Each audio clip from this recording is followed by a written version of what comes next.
Bismillahirrahmanirrahim.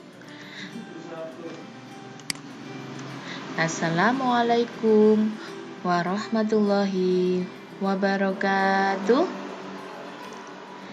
Bagaimana kabar kalian anak-anakku semuanya? Tentunya semuanya dalam keadaan sehat dan baik ya. Hari ini Ustazah akan memulai pembelajaran daring dengan mata pelajaran matematika untuk kelas 5. Sebelum Ustazah lanjut ke materi, alangkah baiknya Ustazah memperkenalkan diri kembali. Mungkin kalian ada yang lupa dengan Ustazah. Perkenalkan, nama Ustazah Kholisia, biasa dipanggil dengan Ustazah Kholis.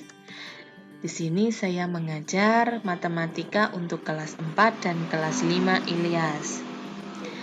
Di sini ada nomor telepon maupun WA dari Ustazah. Mungkin sewaktu-waktu kalian mau menanyakan materi yang belum bisa dipahami, bisa langsung menghubungi Ustazah ya.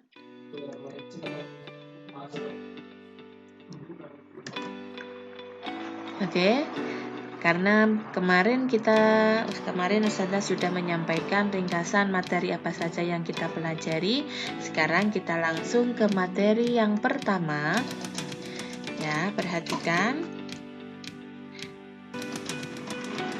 Sebelum ke materi, Ustazah akan menjelaskan KD apa saja yang kita pelajari. Yang pertama adalah menjelaskan, di sini KD 3.1, menjelaskan dan melakukan penjumlahan dan pengurangan dua pecahan dengan penyebut yang berbeda. Untuk materi yang pertama, ya. Nanti sebelum ke materi kita akan mengenal kembali bagaimana bentuk pecahan. Ya, di sini mungkin ada yang lupa, bentuk pecahan adalah A per B, dengan A adalah pembilang, B adalah penyebut. Di materi yang pertama, kita akan melakukan penjumlahan dan pengurangan pecahan. Ini adalah materi pertama di semester pertama ya. Kita lanjut ke materi yang pertama, yaitu menjumlahkan pecahan biasa. Kita sudah mengingat bentuk pecahan tadi adalah A per B. Sekarang kita akan belajar menjumlahkan pecahan biasa. Jadi cuma A per B. Ya. Sebelum ke menjumlahkan, kita akan mengingat kembali apa itu pengertian dari pecahan, kemudian cara membandingkan pecahan, dan yang terakhir kita mengingat kembali pecahan senilai. Materi ini sudah kalian dapat mungkin di kelas 2 untuk dasarnya. Di kelas 4 kalian sudah mengenal pecahan senilai, cara membandingkan pecahan.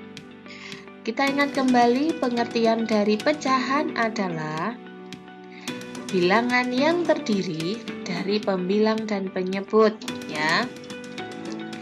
Yang kedua, ini adalah materi di kelas 4 ya. Cara membandingkan pecahan yang pertama, bisa menyamakan penyebut dengan menggunakan K, P, K. Ya. Kemudian dengan mengalihkan silang dua pecahan. Ini cara membandingkan pecahan. Kemudian yang terakhir adalah pecahan senilai.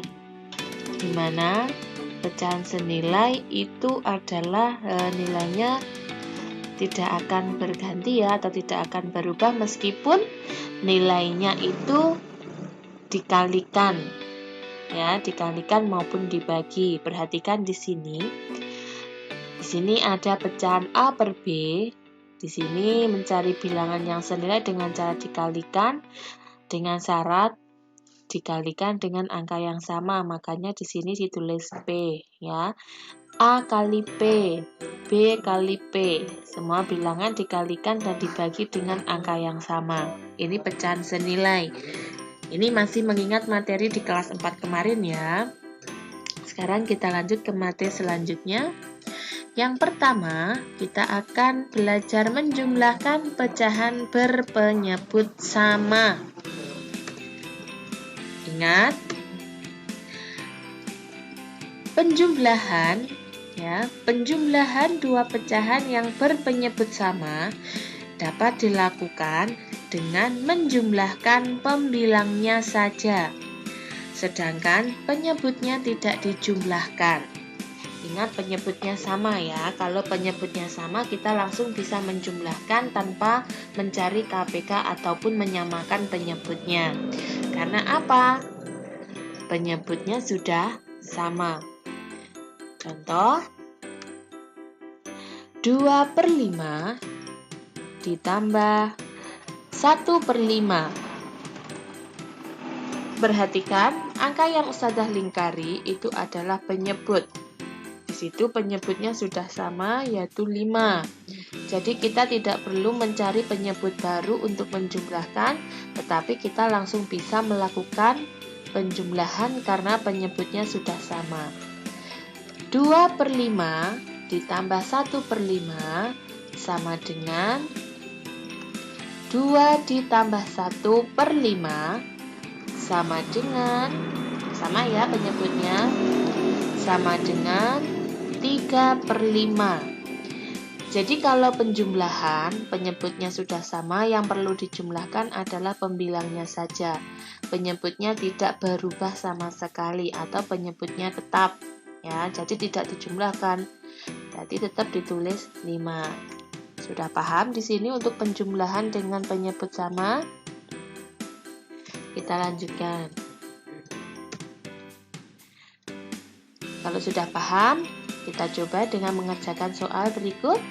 1 ditambah 7, sudah ulang, 1/7 ditambah 4/7 sama dengan, perhatikan di sini angka merah ini merupakan, angka yang sudah beri tanda merah ini merupakan bilangan dari yang depan ini ya.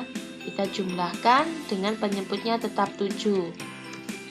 Sama dengan 1 tambah 4 sama dengan 5/7 untuk penyebutnya tetap ya. Karena penyebutnya angkanya sudah sama. Jadi tidak perlu merubahnya. Satu lagi. 3/10 ditambah 4/10. Bagaimana penyebutnya? Sama apa tidak? Iya, penyebutnya sama, yaitu 10. Sama dengan 3 tambah 4/10 sama dengan 7/10. Penyebutnya tetap sama ya, dari awal sampai akhir tetap sama, jadi tidak perlu dijumlahkan. Yang perlu dirubah itu adalah pembilangnya, atau yang perlu dijumlahkan adalah pembilangnya. Bagaimana dengan menjumlahkan dua pecahan dengan berpenyebut yang sama? Sudah paham? Kalau sudah paham, kita lanjut ke materi. Oh ya, ini perhatikan ya, sama ya untuk penyebutnya. Yang saya beri tanda kotak panjang ini penyebutnya tetap tidak berubah. Kita lanjut ke materi selanjutnya. Menjumlahkan pecahan dengan berpenyebut tidak sama. Jadi kebalikan dari materi tadi ya. Kalau yang penyebutnya sama, kita tinggal menjumlahkan pembilangnya. Tapi kalau dengan penyebut yang tidak sama, caranya berbeda lagi. Ingat, untuk menyelesaikan penjumlahan dua pecahan dengan penyebut tidak sama dengan menyamakan penyebut. Yang pertama dengan mencari KPK atau kelipatan persekutuan terkecilnya. Ya. Jadi ini masih dua pecahan ya, masih dua pecahan. Nanti kalau pecahnya lebih dari 2, kita harus lebih memahami dulu untuk materi yang ini ya. Contoh, 2/3 ditambah 1/6 ya, sama dengan kira-kira berapa ya? Saya akan melanjutkan cara mengerjakannya dengan cara mencari KPK atau kelipatan persekutuan terkecilnya. Mungkin di kelas 4 kalian sudah pernah mendapatkan materi KPK, sekarang kita terapkan di sini.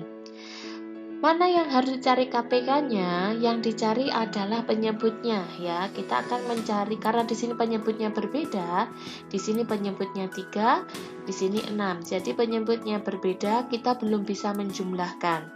Kita bisa menjumlahkan pecahan ini jika penyebutnya sudah sama angkanya. Caranya yaitu dengan mencari KPK atau kelipatan persekutuan terkecilnya. Nah, kita akan mencari KPK dari 3 dan 6. KPK dari 3 adalah 3. Kelipatan berarti ditambah 3 lagi ya. 3 ditambah 3 ada 6. 6 ditambah 3, 9. 9 tambah 3, 12 dan seterusnya. Ini untuk KPK dari angka 3 atau penyebut 3. Selanjutnya KPK dari 6, kelipatan dari 6 ya. 6 ditambah 6, 12. 12 ditambah 6, 18 dan seterusnya. Kita sudah mendapatkan KPK dari 3 maupun 6. Kita lihat di sini kira-kira ada nggak angka yang sama? 6, 12. Angka yang sama ada 6 dan 12. Mana angka yang lebih kecil? KPK itu adalah kelipatan persekutuan terkecil. Jadi kalau ada angka yang sama, kita ambil yang paling kecil. Mana angka yang paling kecil? Iya, 6 dan 12. Jadi penyebutnya nanti kita ganti menjadi 6. Ini ya. Jadi KPK dari 3 dan 6 itu adalah 6 dan 12 ya. Maksudnya di sini hanya Ustazah tulis 6, berarti kita nanti akan menggunakan penyebut 6. Ini sebenarnya masih ada banyak ya KPK dari 3 dan 6, tapi kita ambil yang paling kecil yaitu angka 6. Kita akan mengerjakan kembali untuk contoh ini. Untuk lebih detailnya perhatikan. 2/3 ditambah 1/6, kita tadi sudah mendapatkan penyebut baru yaitu 6 ya. Di sini kita sudah punya 2 penyebut 6 tadi yang sudah kita cari KPK-nya. Sekarang kita akan mencari pembilangnya. Caranya adalah perhatikan. 6 kita bagi ya, 6 di sini pecahan yang pertama ya. Pecahan yang pertama 2/3 di sini nanti akan ada atau pecahan baru dari dari penyebut yang baru. Caranya 6 dibagi 3, 6 dibagi 3 hasilnya adalah 2. Kalau sudah tahu hasilnya kita kalikan. Kita kali 2 ya, 6 dibagi 2, 2 dikali 2 hasilnya adalah 4 ya. Ini untuk pecahan yang pertama. Pecahan yang kedua 6, kemudian 6 kita bagi 6, ikuti tanda panahnya ya. 6 dibagi 6 hasilnya adalah 1. Kemudian kita kalikan lagi 1. Kita kalikan pembilangnya, hasilnya adalah 1. Jadi kita sudah punya penyebut yang sama, ini baru kita bisa jumlahkan. Sama dengan ini menjadi 4 ditambah 1/6 sama dengan 5/6. Bagaimana untuk penjelasan Ustazah yang ini? Kira-kira sudah bisa dipahami? Kalau belum paham nanti bisa diulang ya. Kita amati kembali untuk materinya. Sekarang kita akan mencoba untuk menjumlahkan pecahan dengan berpenyebut yang tidak sama. Contoh, Ustazah punya 2/3 ditambah 1/4 adalah nilainya kira-kira berapa? Supaya kalian itu lebih memahami untuk materi ini, alangkah baiknya ketika kalian mengerjakan matematika itu ditulis caranya ya, karena di sini Ustazah memakai daring, jadi Ustazah tidak bisa memberikan contoh yang banyak. Nanti ketika kalian mengerjakan diusahakan diberi cara ya. Ya, di sini Ustazah pakai penyebut 12 karena Ustazah tadi sudah mencari KPK dari 3 dan 4 itu ketemu 12. 2/3 ditambah 1/4 sama dengan 8/12. Ditambah 3/12. Ini dari pecahan yang kedua ya. Hasilnya adalah 11/12. Yang kedua, 2/9 ditambah 1/5. Tadi dicari dulu untuk KPK dari 9 dan 5. Ketemu yang pertama adalah di sini ya. Ini ketemu 10/4 ditambah 9/45 sama dengan 19/45. Mungkin dari Ustazah materinya cukup sampai di sini dulu. Kalau memang belum paham, kalian bisa mengulang kembali bagaimana cara menjumlahkan dengan penyebut sama dan yang tidak sama ya. Alhamdulillahirrahmanirrahim, materi sudah tersampaikan. Semoga semuanya bisa memahami materi yang Ustazah sampaikan dan kemudian nanti bisa lanjut mengerjakan buku yang sudah kalian punya di rumah ya. Ustazah ingatkan kembali, tingkatkan ibadah, tetap rajin belajar dengan selalu membaca ataupun mengulangi materi yang sudah disampaikan. Kemudian tetap jaga kesehatan dengan melakukan protokol kesehatan dari pemerintah. Akhir kata, sebelum Ustazah akhiri, semuanya baca hamdalah bersama-sama dulu. Alhamdulillahirabbil alamin. Ustazah ucapkan terima kasih dari Ustazah. Wassalamualaikum warahmatullahi wabarakatuh.